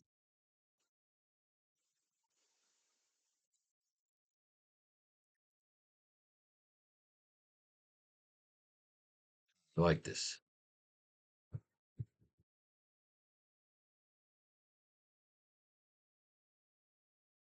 But you destroyed the sky bridge. Bridges can be rebuilt.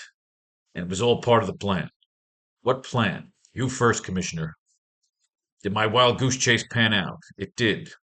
I have your scientists.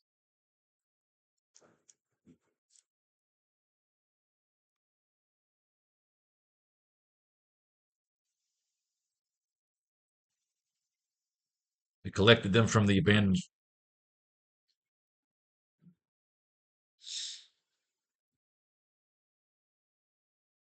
We collected them from the toy district. Just as your targets left for battle.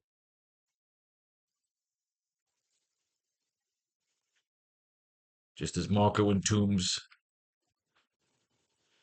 left for the battle. left for the battle royale. You first, Commissioner. Did my wild goose chase pan out? It did. I have your scientists. We collected them from the toy district, just as Marco and Toombs left for the battle royale.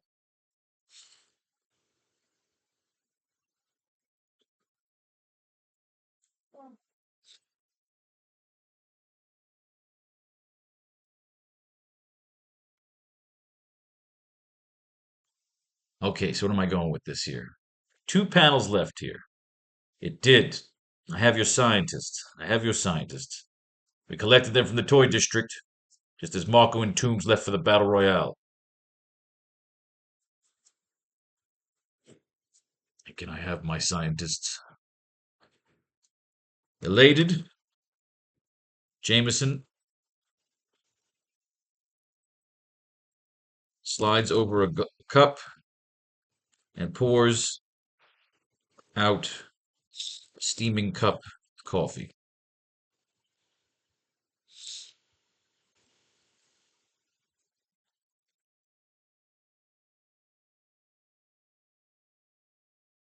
Elated, Jameson slides over a cup and pours out a steaming cup of coffee.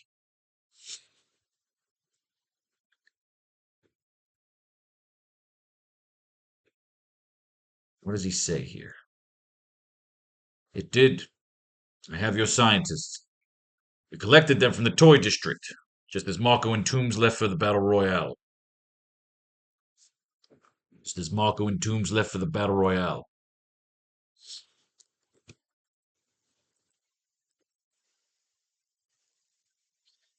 Where are these saints being kept? Where are these saints being kept?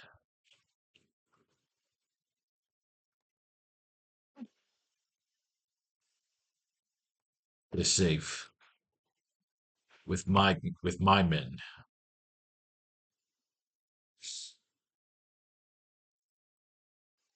With my loyal.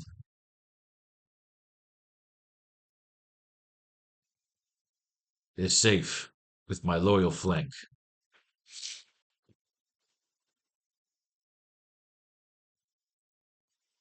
I'll tell Castle.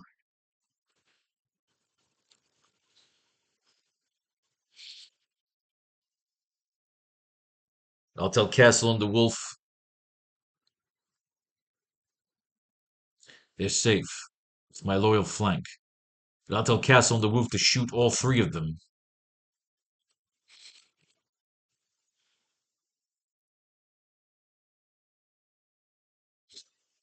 They're safe with my loyal flank. But I'll tell Castle and the Wolf to shoot all three of them right now. If you persist, if you consistently persist to keep me in the dark. If you consistently persist to keep me in the dark.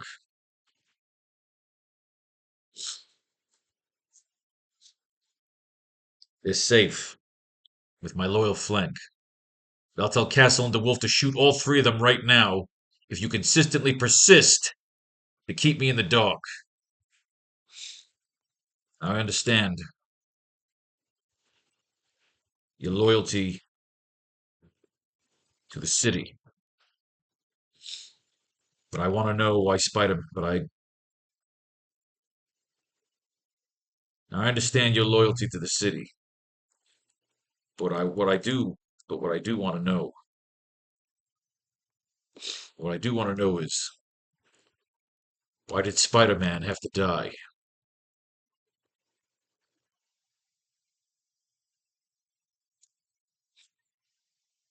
Elated, Jameson slides over a cup and pours out a steaming cup of coffee.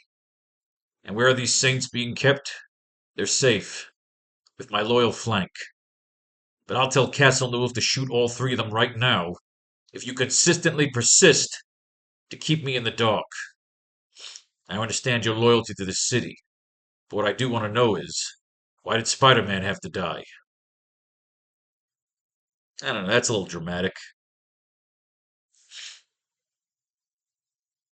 That's a little dramatic. I'm not sure if we'll keep that. Let's move these notes because we got to do maybe two more panels, make this a nice page. So I got to figure out what we want to do here. So we're going to do one more issue that should pretty much help us close out this page.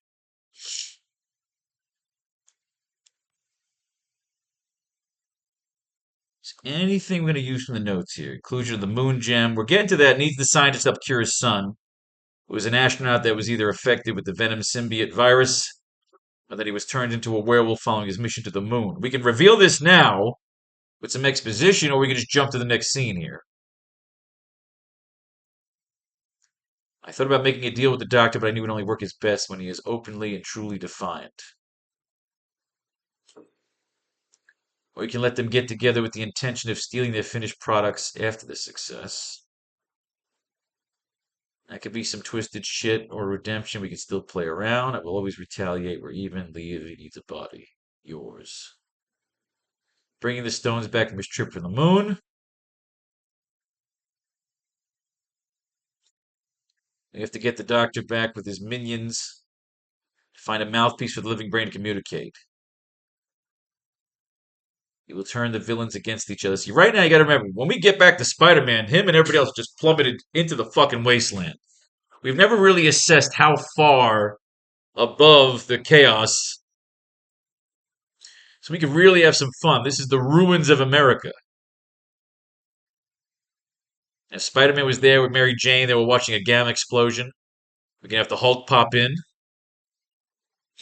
We still have thought about the idea of a Spider-Mobile.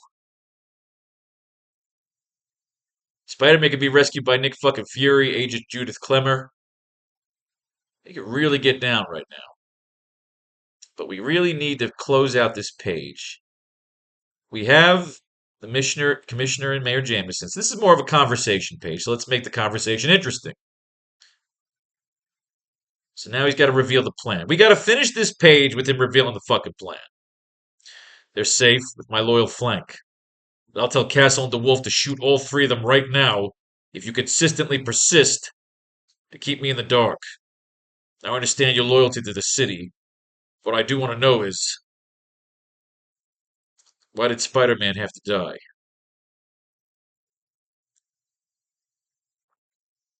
I understand your loyalty to the city. First things first. Why did Spider-Man have to die?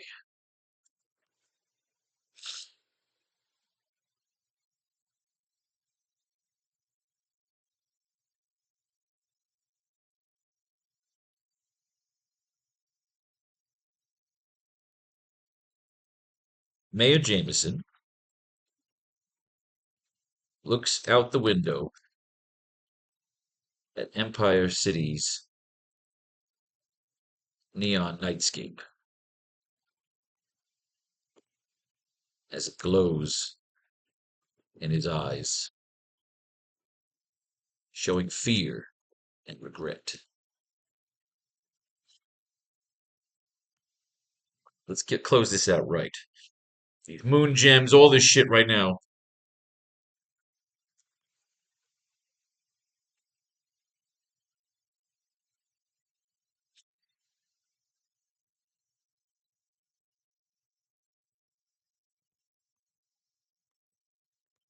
I didn't kill him, George.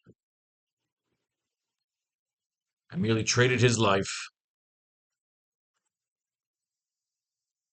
Well, I merely traded his life. Well, all of their lives. For my son. I didn't kill him, George. I merely traded his life. Well, in essence, all of their lives. Well, in essence, all of their lives. For my son.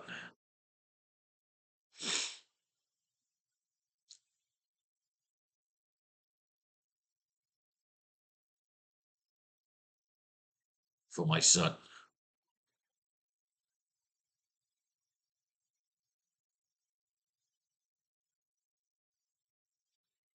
6. Mayor Jameson looks out the window at Empire City's neon nightscape as it glows in his eyes, showing fear and regret. I didn't kill him, George. I merely traded his life. Well, in essence, all of their lives. For my son.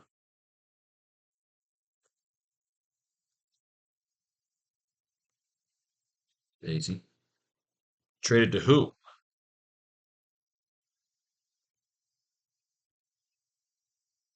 Traded to who?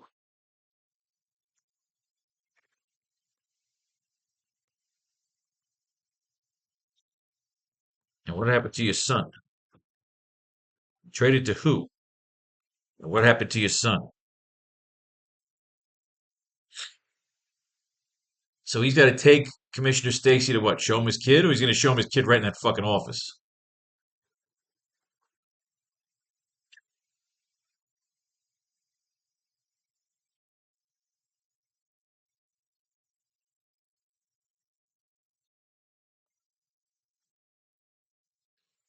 Fuck it. Let's end this right. Traded to who? And what happened to your son? He should take him into a secret compartment in his office. It is Empire City. It is his office. And there's a fucking lab. And in that fucking lab is the man wolf.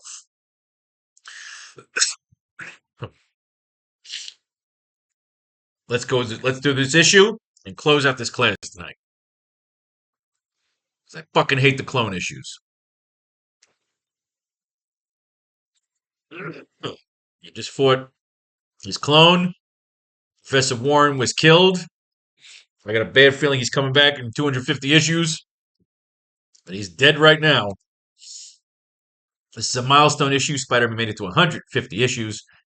Lasted all this pacing and soul searching. He's flipping out because he doesn't know if he's the clone and he killed this, or can he kill the real Spider-Man? Gwen Stacy just left him at the grave. He's all upset. He says, "Let me go to Kirk Connors. Somebody is watching Spider-Man." He says, "All right, cool, all right. I saw this motherfucker running around.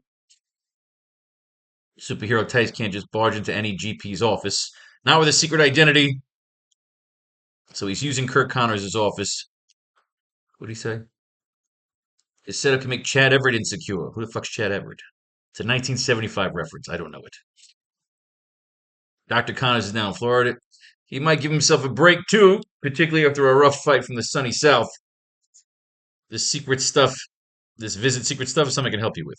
I like that. Doc Connors might forgive me for breaking into his lab while he's in Florida, but he might give himself a break too. Dr. Connors is here. Now the lizard is in our story. Remember, he's floating out there somewhere too.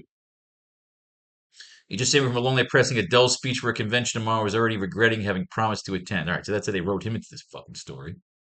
The problem is, whenever Kirk Connors helps him, there'll be plenty of clones grow from the cell tissue of the original person, making it appear to be an exact duplicate. Yet really, it's a newer version developed faster. That even if the clones, given the same memory, makes for differences, subtle ones, admittedly, perhaps physiological, perhaps emotional, but not so subtle that we can't find them. So, all right, so he sits down with Kirk Connors. They run the fucking clone tests on him. And who's waiting for him? One of the main bad guys of our story, the Vulture. I knew my taunts provoked you to an act of bravado, but to attack the Vulture in midair is also the act of a fool. It's been a while since our last fracas. Wow, shown in Spider-Man 64. They really haven't fought for 90 fucking issues? Wow. Look at that shit. So then Vulture throws him off. We got to go through this because we can see if we get anything to use in our Vulture stories. Slender thread to stake your life on when I intend to sever. All right, full swing. Vulture swings down, back to his back, jumps on the wings, smashes him into the fucking wall, headbutts by the dog, jumps on the top of his wings like he always does, the kamikaze dive. They always seem to fight into some fucking water tower. He just disintegrates. Then he realizes, holy shit, which means he's hallucinating. Then the Sandman punches him in the face, knocks him down to the ground. The Sandman's coming, stomping his ass like a fool. I'm gonna need some Tums. I got heartburn. If you've gone to the trouble of dressing, you know what it is? This is because this is a milestone issue. They're gonna throw all the villains in, and I'm guaranteeing you, it's been a while since I've read this. This is probably fucking Mysterio. Weak and woozy, he disappears, right? Give me a pile of wet sand to deal with instead of a rampaging super type. Not a trace. Spider-Man's flipping out. He's hallucinating. He wants to quit. He's going fucking crazy. But he's fighting all his villains. Who is it this time? Now it's the Kingpin, but it's not really the Kingpin because it's him having another stupid fucking hallucination. Oh, shit. Here we go. Is this the Spider Slayer? Professor Smythe! See, I like that we have all these professors because this gives us a chance to bring in all these smart, crazy types to be future villains or build future villains. Like our Spider Slayer robot. We can have Spider Man fight a giant fucking spider. Like Nicolas Cage and Superman was going to fight the flying spider. As a matter of fact, if we ever feel like doing a Spider Man v Superman story, we can make it the Nick Cage Superman and do all sorts of crazy fucking Nick Cage references. So this time I gave them some preliminary aid. Humanoid robots, designed to batter, torment, and exhaust you physically. Self destruct, vanish, bash in your skull, smash you into the fucking wall, grip and squeeze you. And he starts thinking about Mary Jane. He realizes she's the one I love. I can't be the clone because all I think about is Mary Jane. And if I was the clone, I wouldn't have known Mary Jane. He breaks free. He smashes them upside down. As a matter of fact, this Spider Slayer thing could come into advantage later when, if we could bring the living brain to life, if Dr. Octopus can escape, we could do that. Matter of fact, let's get that in our notes.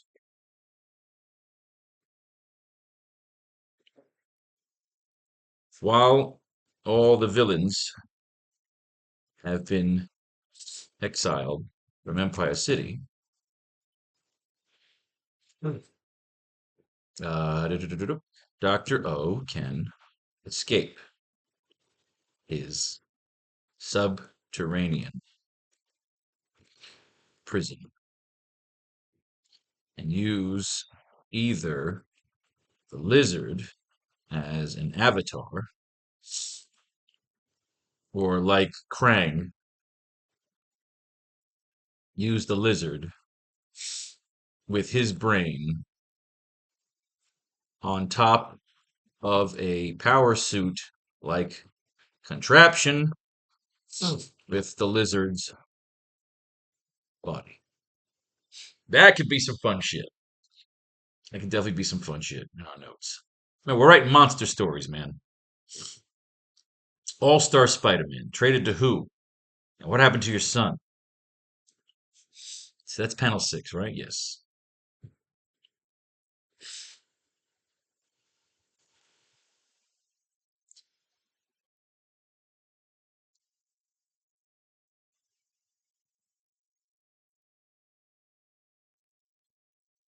We go back a long way, George. We go back a long way, George.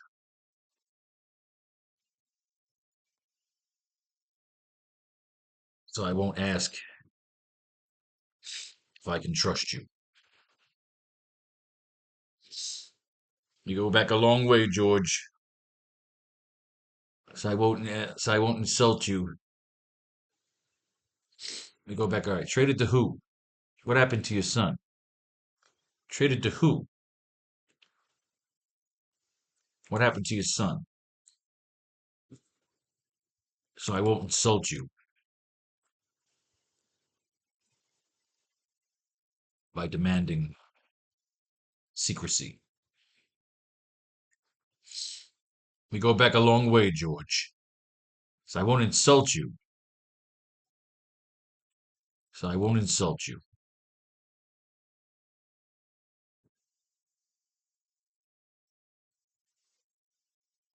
Panel 7. We go back a long way, George. So I won't insult you.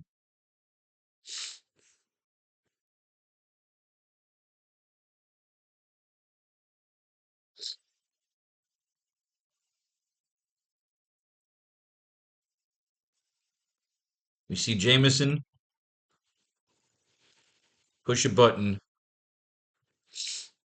in the wall that reveals a secret hidden door. We go back a long way, George. So I won't insult you.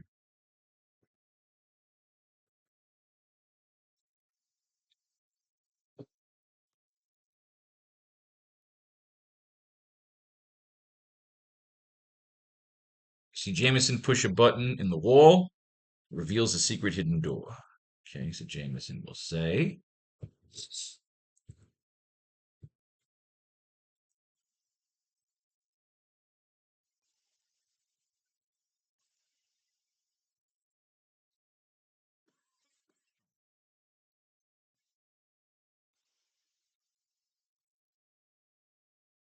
my son recently returned. My son recently returned. Go back a long way, George, so I won't insult you.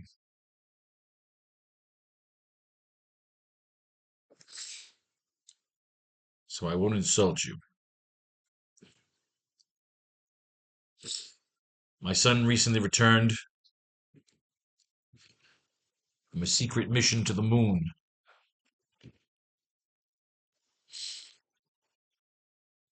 He came back container of rare gems.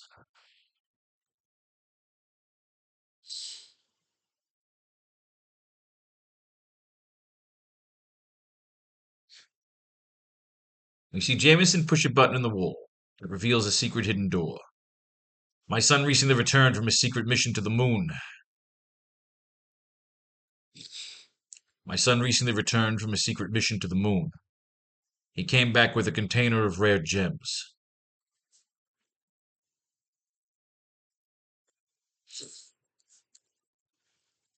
Panel 8. Going into the room, we see Colonel John Jameson. Going into the room, we see Colonel John Jameson. Much like Peter and the lizard were in Norman's lab, floating, unconscious, in a Bacta tank. This one looking more clean and high tech, but still a dreary, drearier, but still a dreary mirror image of the Bacta tanks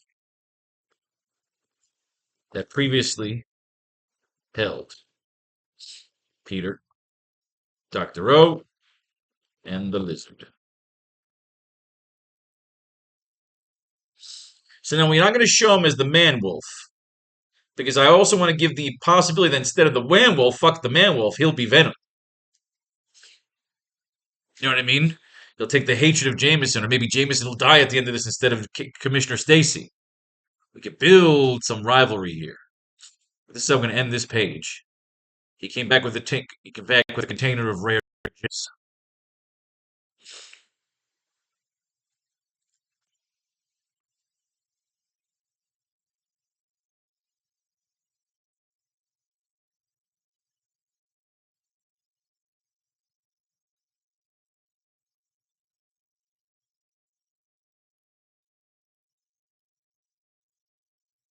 So I was like, my son recently returned from a secret mission to the moon. He came back with a container of rare gems.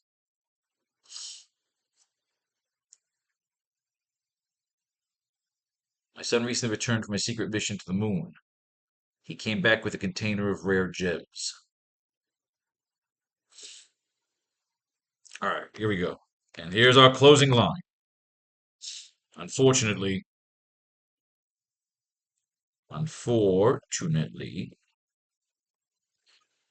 he also came back.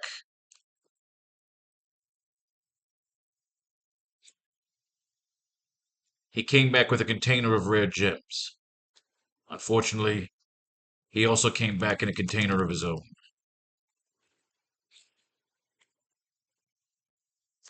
My son recently returned from a secret mission to the moon.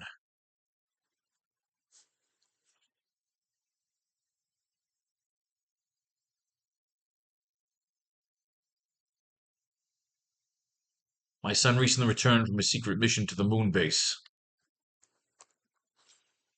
to the new moon base, to the moon colony.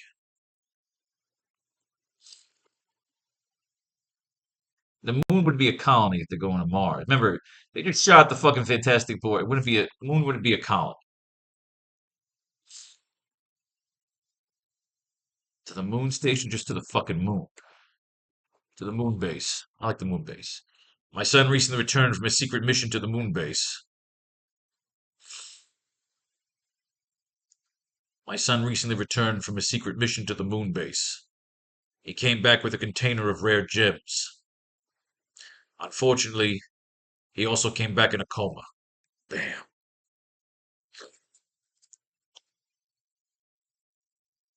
He came back with a container of rare gems. Unfortunately, he also came back in a coma.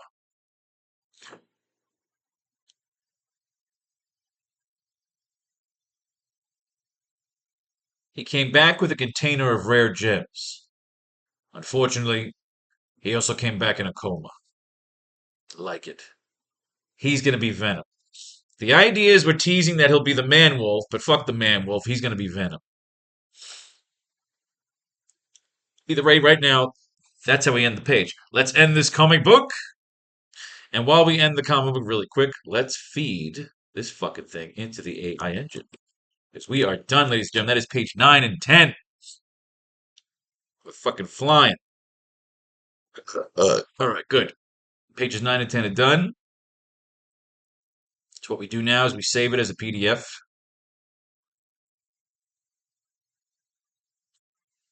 Or is it desktop now? We want it here. AracKnight Returns. Place it.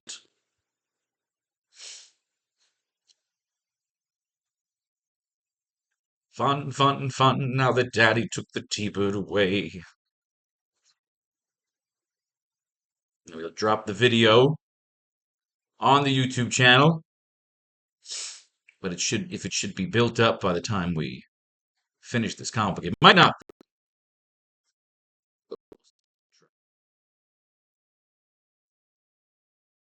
All right. We did page 9 today. All right, real quick, we're going to do this. Because it'll run the computer too hot. Let's finish the comic book. We're going to be uploading the video of this. Literally uploading the video of these 2 pages we wrote today to the YouTube channel. So make sure you stay tuned. Because it's not fun to play it there when it just gets built, because the screen's small and shitty and my fucking face is in the way. Watch the fucking YouTube channel. It's been a long evening. So again, I think this is Mysterio. He goes here with Dr. Connors. Dr. Connors is going to turn into the... Oh, he decides because he fought these fucking guys? Oh, because he was thinking about Mary Jane when he was getting his ass kicked. And it turns out it was Smythe fucking with him all those projections, so he rips the thing off his eye and beats the shit out of Smythe. Is Smythe a robot? Hero, it's been a long evening, some loose ends, and the first is back at Doc Connors' lab. He gets the result as Connors is sleeping and decides not even to read it. He rips it to shreds and says, I am not the clone. And that is it, ladies and gentlemen. May fate and faith decide your fortune. If you should love this class and love writing with me, make sure to buy a comic book here on the new Faro's Lounge Kickstarter. We're going to be making the video of these 2 pages today. Make sure you stay tuned onto the YouTube. Peace, love, and war. All that shit in between.